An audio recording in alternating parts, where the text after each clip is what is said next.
26 January se tang kya dano? 26 January. Kau here.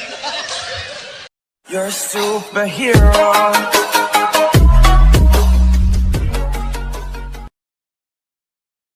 Hello guys, welcome back to my channel. Happy Republic Day ma'am. Ngasi ma'am ga punna yengminagadurba video sidi Republic Day ga mari lainaba video singna mamang tharaga atopa video makhal ma'am ama yengminaduini ma'am. Aduna matam manghandabida video se hawnaba tawrse ma'am.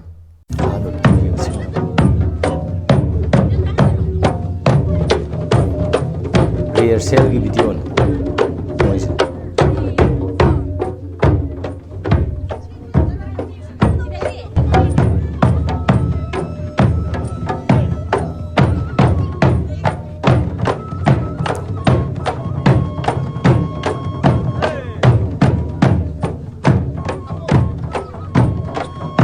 Saga sanni ko po.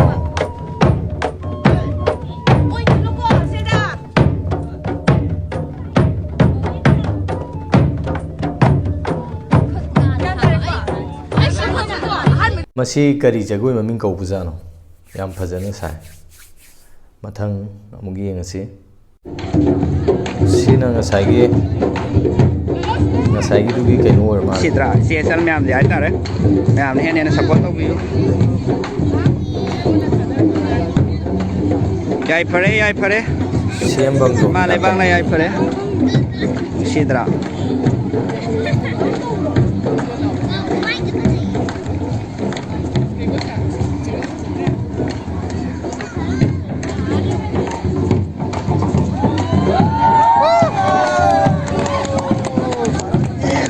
Saya yang dia mulai.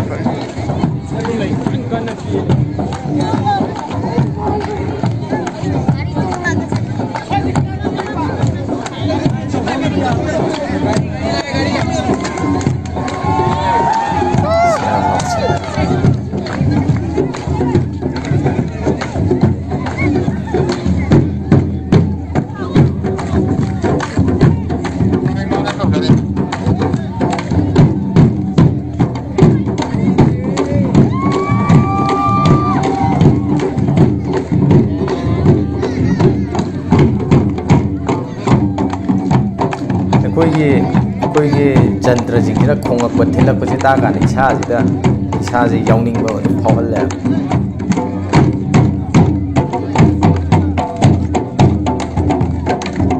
yam phajai ko ma'am aseng ba ubudana amu ena nungai ramni si jantra khingjal lakpa khongjal lakpa ji da isa ji da nikning bam phaw do adu phawal le yam nungai ko mathang amu yengasi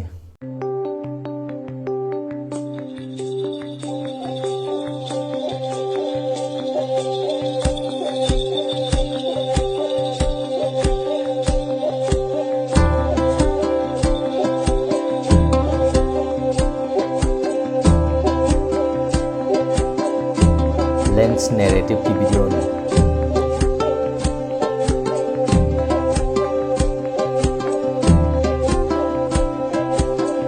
TG की माल है उसके बस ये आराम है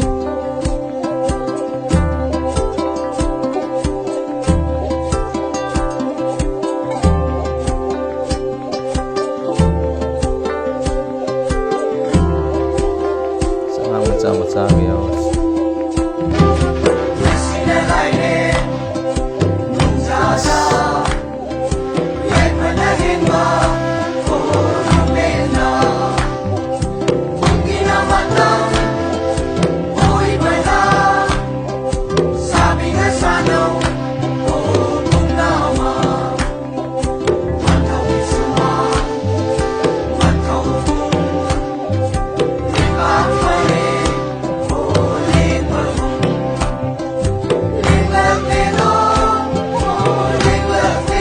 ma'am Pune यंगमिनग्रे फजरमगनी न खले ma'am हेक येंगबदा पुंगनिंग दा नुंसीबम फावगनी कांगलुप मैम गी नुंसिनाबदुगी मरी दो सिदासु ताइको अदुगा ngasi Republic Day numitida lan loire na hairamadi kyam nuaini nuai ba video khara mu jingminarsi myam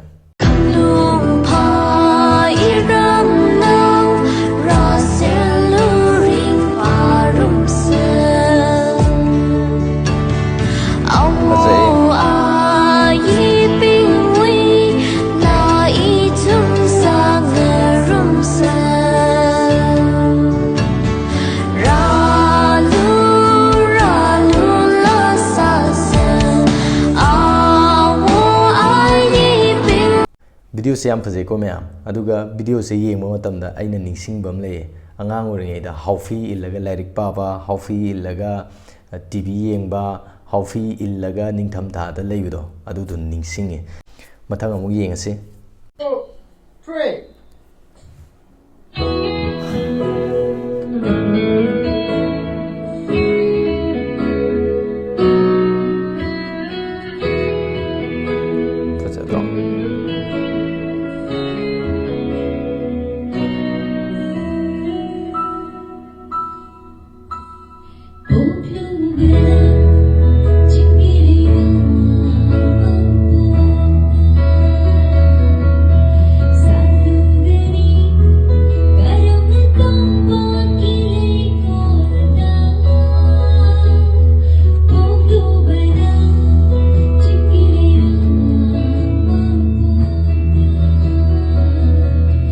ma'am इसे याम फजरमगनी न खले इसे मयेक से अमुक हंजना ताबियो अदुकी मतिक फजरमने मैम मथंग अमुक येंगसे 1 2 3 4 आई तगिनी खंजरुबा मोइदा मई चाक ओइना हतमले हंजिन हंजिन आइना न पंबा नुसीबा उल्लुबा अरे मता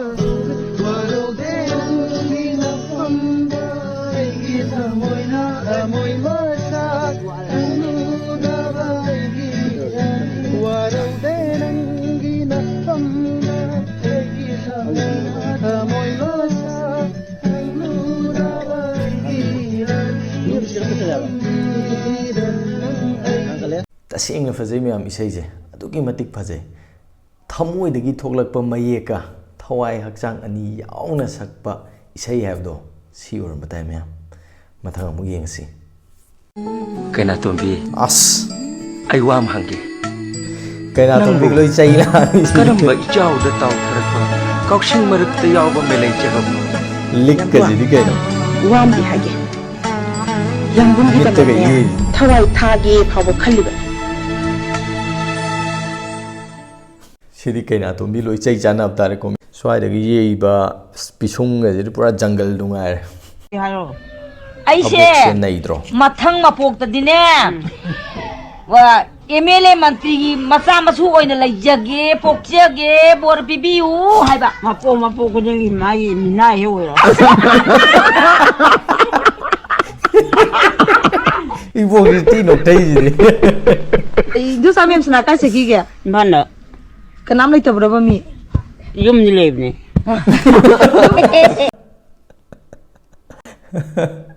इबोक से लेमिनबे याम नुंगायम दो माले युम दि लेयुने याय इबोक से याय मथंग अमुक येंगसी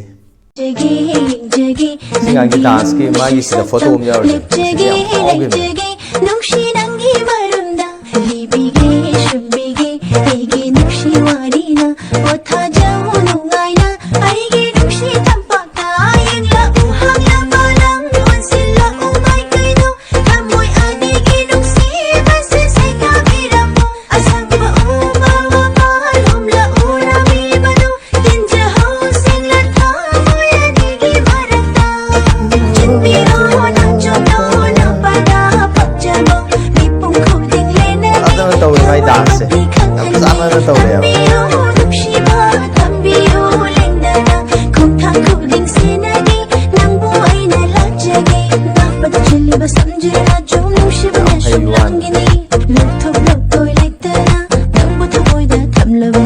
अगांग सिगी जगोइजे अदुगी मतिक फजे येंगबदसु यामना नुंगायहले यामना पेलहले याम चाना चाना तौवे अगांग जे तुंगदा अफाव मी अमो ओरकनी न खले मागी पामजब लाइन जिदा सुम चथन तारगदी एगी ओइनदी पुंग याम थौगलहनिंगी अगांग से मागी पामजब लाइन जिदा पुंची चुप चथनग्रदी अदुगी मतिक अफाव ओइगनी न खले मथंगी वीडियो येंगसि मैम नुपीना कपदा केदोंग थाजगनको नुपीसे मोइदी कपदा नुसिद्रसने नुसिबा सारा कपंगमने नंगी नमांगदि कपकनिको याम कपकनी आई थादोपंगमो नंग यावदरजे आई हिंगमंगमो काइनागिबगा नुपा तो कोइग्रे नुपीगी पिरान सिदा केदोंग थाजगनो ꯃꯤꯁꯨꯝ ꯍꯩꯕ ꯃꯣꯏꯒꯤ ꯄꯤꯔꯥꯡꯅꯤꯀꯣ ꯀꯩꯗꯧꯅꯨꯡꯗ ꯊꯥꯖꯔꯨꯅꯨ ꯅꯨꯄꯥ ꯊꯃꯣꯏ ꯀꯥꯏꯒꯅꯤ ꯁꯤꯗꯤ ꯅꯨꯄꯤ ꯈꯛꯇꯒꯤ ꯋꯥꯔꯤ ꯅꯠꯇꯦ ꯃꯤ ꯑꯣꯏꯅ ꯍꯥꯏꯍꯟꯅꯤꯡꯉꯤ ꯑꯩꯒꯤ ꯑꯣꯏꯅ ꯅꯨꯄꯥꯅ ꯍꯥꯟꯅ ꯀꯣꯏꯈꯤꯕꯁꯨ ꯂꯩ ꯅꯨꯄꯤꯅ ꯍꯥꯟꯅ ꯀꯣꯏꯈꯤꯕꯁꯨ ꯂꯩ ꯃꯥꯅ ꯊꯦꯡꯅꯔꯨꯕꯗꯨꯒꯤ ꯑꯦꯛꯁꯄꯤꯔꯤꯌꯦꯟꯁꯅꯤ ꯍꯥꯏꯇꯥꯔꯦ ꯃꯁꯦ ꯅꯨꯄꯤ ꯈꯨꯗꯤꯡꯃꯛ ꯁꯨꯃꯥꯏꯅ ꯇꯧꯏ ꯍꯥꯏꯕꯁꯨ ꯌꯥꯗꯦ ꯅꯨꯄꯥ ꯈꯨꯗꯤꯡꯃꯛ ꯁꯨꯃꯥꯏꯅ ꯇꯧꯏ ꯍꯥꯏꯕꯁꯨ ꯌꯥꯗꯦ ꯑꯗꯨꯅ ꯑꯩꯒꯤ ꯑꯣꯏꯅꯗꯤ ꯃꯤꯑꯣꯏꯕ ꯍꯥꯏꯕꯁꯤꯅ ꯈ꯭ꯋꯥꯏꯗꯒꯤ ꯍꯦꯟꯅ ꯆꯨꯝꯕ꯭ꯔꯥ ꯍꯥꯏꯅ ꯈꯜꯂꯦ ꯅꯨꯄꯤ ꯈꯨꯗꯤꯡꯃꯛ ꯁꯨꯃꯥꯏꯅ ꯎꯕꯁꯨ ꯐꯠꯇꯦꯀꯣ ꯃꯌꯥꯝ ꯁꯣ ꯃꯊꯪ ꯑꯃꯨꯛ ꯌꯦꯡꯉꯁꯤ ꯅꯤꯡꯁꯤꯡꯂ ꯅꯪꯕꯨ ꯑꯩꯅ ꯉꯥꯎꯖꯩ ꯅꯪꯒꯤ ꯋꯥꯈꯜꯗ ꯅꯣꯛꯂꯤ ꯑꯩꯒꯤ ꯃꯃꯤꯒꯤ ꯂꯥꯏꯔꯦꯝꯕꯤ ꯃꯃꯤꯒꯤ ꯂꯥꯏꯔꯦꯝꯕꯤꯅꯤ ꯅꯪꯁꯦ ꯃꯪꯂꯥꯟꯒꯤꯁꯨ ꯑꯩꯒꯤ ꯂꯥꯏꯔꯦꯝꯕꯤ ꯇꯥꯏꯕꯪꯒꯤꯁꯨ